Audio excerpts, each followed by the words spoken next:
Hi. This video is all about that love of physical Nintendo Switch games. So the boys over here at SwitchUp asked me to show off some of mine because I have a few of them.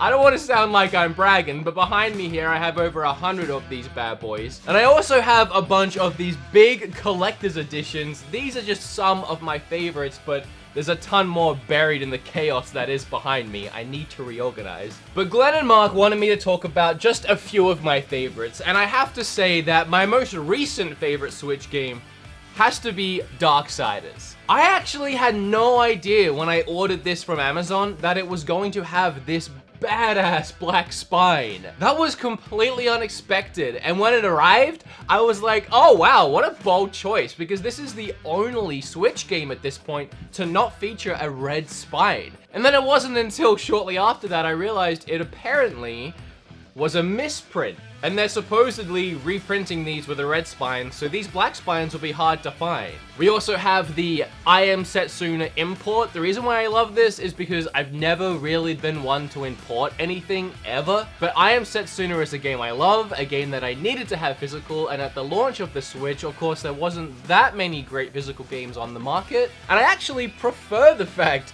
that there's Japanese text all over this because I feel like it really fits the aesthetic. That's all the time I'm gonna take up on a video that's not mine. I'm sorry if I rambled for too long, but if you get me talking about Switch physical stuff, I'm gonna ramble. I don't want to shout myself out because heaven knows I don't need it.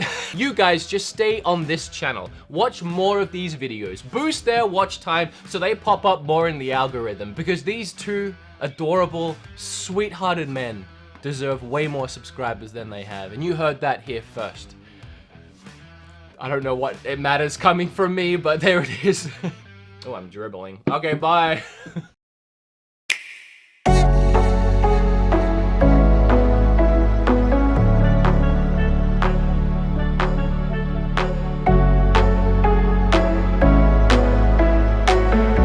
Hello and welcome to SwitchUp. My name is Glenn, and today we've got a slightly different video for you. Now, for those of you that have visited this channel before, you may well have surmised by now that of the two of us that run the channel, Mark is a digital collector of games, whereas myself, I am very much a physical collector and have a good couple of hundred games physically for the Switch as it stands already. Now, today's video is going to look at some games that are available physically on the Nintendo Switch, but rather than look at games that are openly available in stores or via your online retailer of choice, I thought I'd look at a few of the rarer or harder to come across games. With that being said, this video is going to be split into three parts. I'm going to look at games that had limited availability, I'm going to look at games that were released in a collector's edition of some description, and finally I'm going to look at some of the games that were specific to just one region, and therefore you may well need to import if you are interested in a physical edition. The vast majority of these games I bought as part of my personal collection. Some of them have been sent to us by various publishers, and in these cases I will open the games up in terms of any limited or collector's editions that we've got and show you some of the bits that come inside. Right, with all that said, let's get into it.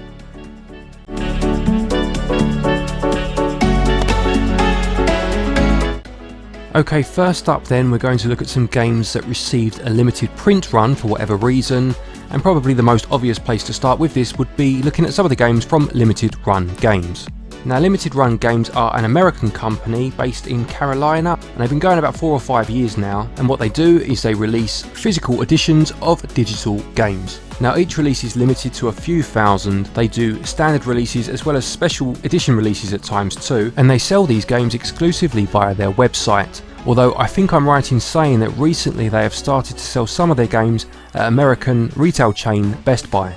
I don't use Limited Run Games very often at all, I must be honest, what with them being an American company and me being over here in the UK, so I mainly use them for games I'm particularly interested in and want to have in my collection. One such game is Thimbleweed Park, as you can see, which I think I'm right in saying was Limited Run Games' first Switch release. I also made sure I picked up Night Trap, which is a game that's always intrigued me ever since the controversy upon its original release way back in the day. Slime Sand is a game I picked up from them because of the artwork. I thought it was absolutely beautiful and appeared appealing artwork is one of the major reasons that I am a physical collector. And finally, Pixel Junk Monsters is the other one I have of theirs. Again, I got this particular one because of the artwork. It's one of their special releases, as you can see. It goes for that plasticine clay look on the front cover for its models, quite reminiscent to something like a Yoshi game, and also reminds me very much of a very iconic Nintendo Power cover, to which I'll flash an image up on the screen for you now. Now, limited run games are quite adamant that when one of their products sells out, that's it will never be re-released, which of course makes these particular items very desirable for collectors. Okay, next up then, in terms of limited edition games on the Switch, I have some games from a company called Super Rare Games. Now, they work quite similarly to limited run games in terms of their business model, but haven't been around for quite so long and are based here in England. Since their inception, they've released approximately a game a month for the Switch, and again releasing digital-based games physically, and they've currently released about 15 games so far. As you can see, I've bought quite a few of these games for myself. I have quite the collection of these, and some of the games that they have released include Snake Pass, Worms, Human Fall Flat, The Flame in the Flood, the Mutant Mudds Collection, the Adventure Pals, and most recently Joe Diva's Lone Wolf. Now, Super Rare Games are probably easier to acquire than limited run games in terms of how quickly they sell out on their website, although as someone that has collected their games from the beginning, I have noticed that you're starting to have to get in a bit earlier to get your order in, obviously as the company becomes better known and their releases become more desirable. They started off producing print runs of around about 3,000 to 4,000 for the most part early on, and have upped that recently so that all releases from this point forwards will be around the 4,000 to 6,000 mark instead. Now, as you can see from the images in front of you, the games come sealed with a couple of cards inside as well. Most of these games I've bought myself, but Super Rare Games did send us a couple for this particular video, and I'm going to open those up for you now and just show you the contents so you see what you get for your money. So here we have Cube 2 and the aforementioned Joe Diva's Lone Wolf.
Now, if you're a collector of gaming merchandise in general, and not just games themselves, they also have some vinyls on their websites for the soundtracks of some of the games that they sell. As you can see in front of you now, I have the Snake Pass one here, and the music for that game, of course, was composed by the legendary David Wise. The final company I'm going to highlight, which releases limited edition games on the Switch, is PlayAsia. Now, I don't have a huge amount to say about this one. I only own one of their games, as you can see in front of you, but they have exclusively released a few games on the Switch. The model for this particular game you're seeing here, Dimension Drive, was that it released as a standard edition, of which there were 2,000 copies, or there was this special edition that had 3,000. Now, I didn't actually buy this directly from PlayAsia, I must admit. I bought this from eBay, and I actually got it for a very fair price, considering its exclusivity, and I paid about £35 for it. So it just goes to show that even when these games are sold out, if you are vigilant enough, you can still pick them up for a good price if you are lucky enough. Now, of course, when I say a good price, this game can be picked up digitally on the eShop for about £10. So in terms of what it's worth on there, obviously I've paid a lot more. But if you're anything like me, you don't buy physical games just to play the game, you buy them to build a collection. Okay, lovely, so that's some of the limited edition games that are available on the Switch. Now we're going to look at some of the collector's editions. So just to clarify, these are games that may well have had a standard release as well, but also had a collector's edition of some description, but they are not limited to a certain number of units. So some of the games that have received this collector's edition on the Switch are in front of you now. As you can see, we have Flashback, Toki and Axiom Verge. Now I know for sure that Axiom Verge and Flashback both released as standard editions as well as these collector's editions. I'm not quite so sure about Toki. I think it may well have done, but I can't say for sure. Now all of these come with some trinkets inside and are fairly easy to obtain. In fact, at one point the Axiom Verge standard edition and collector's editions were the same price on Amazon, so that's obviously one that had quite a large print run or just wasn't particularly successful in its sales figures. The Toki Collector's Edition is quite interesting in that it comes with a little wooden arcade cabinet that you can make up, obviously with this being a remaster of an arcade game, whereas the Flashback Special Edition comes with a metal case shaped in the form of a North American Super Nintendo cartridge.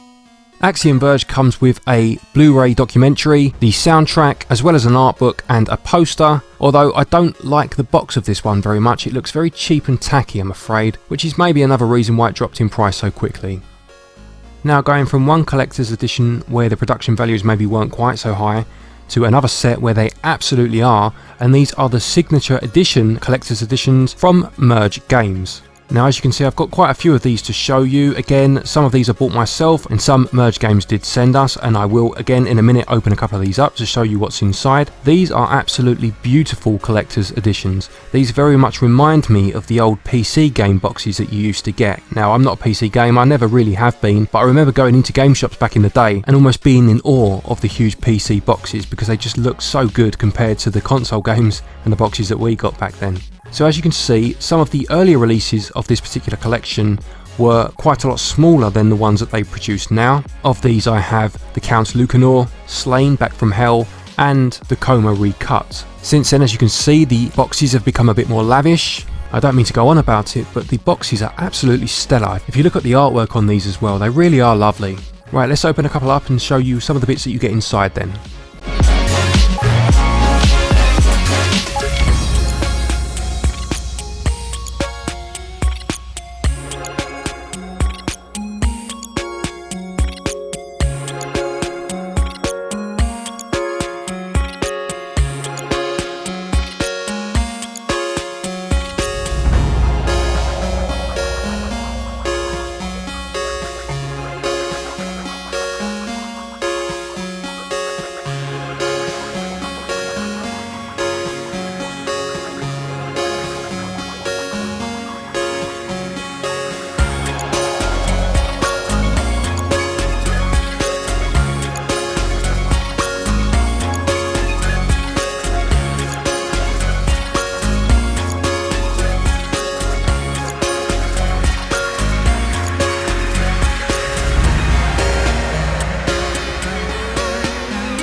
finally then, for collector's editions, I'm going to show you a couple of games from a company called NIS America. Now, NIS release quite a few games on the Switch, and a lot of the time they're quite niche games, a lot of games that were on the PS Vita originally, for example. Now, as well as being able to buy standard editions of these games from most retailers, they also produce collector's editions of some of these games and sell them on their own website.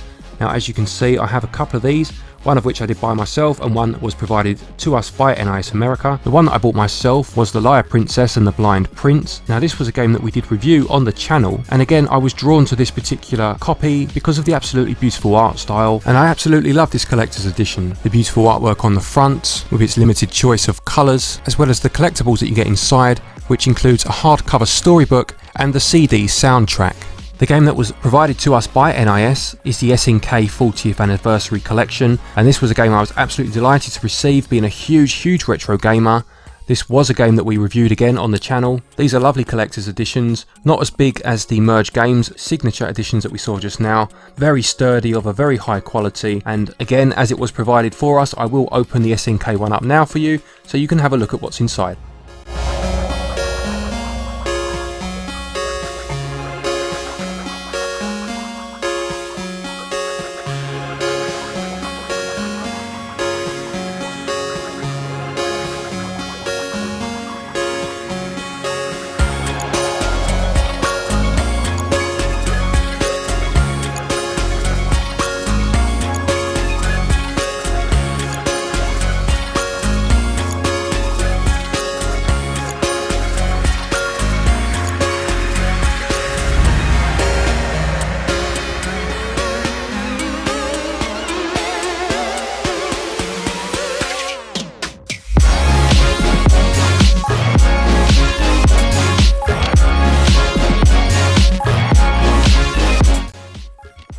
Okay, on to the final part of the video then, and for this part we're going to look at games that's received a physical release but not necessarily in all regions. So these games were either exclusive to a whole region, as I just mentioned, or in some cases particular countries. Okay, let's start with some games that were exclusive to Japan or the Asian region, and the three that I have here to show you are Okami, I Am Setsuna, and the Seiken Densetsu collection. Now, interestingly, both Okami and I Am Setsuna have an English option on these games, so if you do buy the physical versions you can still play them in English, whereas the Seiken Densetsu collection does not have this option. So if you do want to buy this game, you either need to be fluent in Japanese, find a good translator online somewhere, or just sit it on a shelf and look at the pretty box. 3 guesses for which one of these I did. Just going back to Okami for a minute, very few of Capcom's games have actually been released in Europe, with the only ones I can think of being the Street Fighter games and eventually Monster Hunter Generations Ultimate, but most of these games have either stayed in Japan or have received an American physical release. But Capcom seem to be really hedging their bets when it comes to Europe this generation on the Nintendo Switch. Okay, next we'll have a look at some games that were released and exclusive to the American region, and these are from Nicalis. Now, Nicalis released their games with a few little goodies thrown in as well, and some of the games they have released are actually some of my favourite games on the Nintendo Switch. These include The Binding of Isaac and Tiny Barbarian. Now, interestingly, The Binding of Isaac is the only game I can think of from Nicalis that has released in Europe. Every other game has stayed exclusive to the American region and I've had to import. As well as the couple of games I've just mentioned, some of the others that you'll see in front of you include Cave Story, Itlju 2 and Blade Strangers. Quite a funny thing to note about Blade Strangers is, as well as an American release, it did release in Japan as well, and there's quite a big difference in the artwork on the front cover across those two regions. On the front of the cover you will see the character from Code of Princess, I think her name's Princess Solange, something like that. Well, on the North American release, the one that I'm showing you now, you'll see the placement of her hands and the way that she's holding her sword means that her modesty, shall we say, is fairly well protected in this picture. If you look at the Japanese release, she's not so bothered about modesty in this one, and she's showing an entirely different set of weapons, as you can see. Okay, last but not least, we're going to move on to a few games that are exclusive to Europe, or in some cases, specific countries within Europe. The first game I'm going to talk about is the Child of Light and Valiant Hearts double pack by Ubisoft. Now, as far as I can see, this is a European exclusive, or at least hasn't had a physical release in America. Now, I was told this on one of our videos that we did a while back where we highlighted this particular game, and during research I did for this video I couldn't find an American release of it anywhere. If I am wrong about that and it does have an American release, please do let me know in the comments below. The other two games that I want to highlight are both exclusive to countries within Europe and not Europe as a region.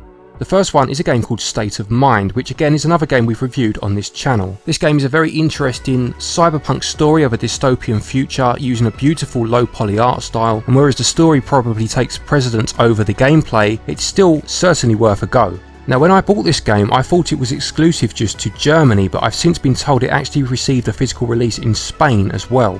I think I paid about £25 for it when I bought it a few months ago now. I've since seen it on eBay for about £20 with free postage, obviously depending on your region. If you're importing from America for example, you may well have to pay postage, but it's a game that you can pick up relatively cheap considering that it's quite rare and exclusive to some countries. And the final game is a game called Schlag den Star, which again is exclusive to Germany and is based on a German game show. Now, I don't really like game shows, I've got to be honest, and chances are this game will stay forever in its cellophane coffin as it is now, but I saw it for about £10 on eBay, again with free postage, and for a game that's exclusive to one country, that's a very good price, so I picked it up for the collection. Maybe I'll bust it out one day and see how my GCSE German holds up from secondary school. So there we have it, that's the video. A selection of games that were either limited to a very small print run, had collector's editions, or were exclusive to certain regions. I do hope you enjoyed this video. It's one I've wanted to make for a long time now. A lot of effort went into it, I can assure you. Please do remember to leave a like if you did like what you just saw.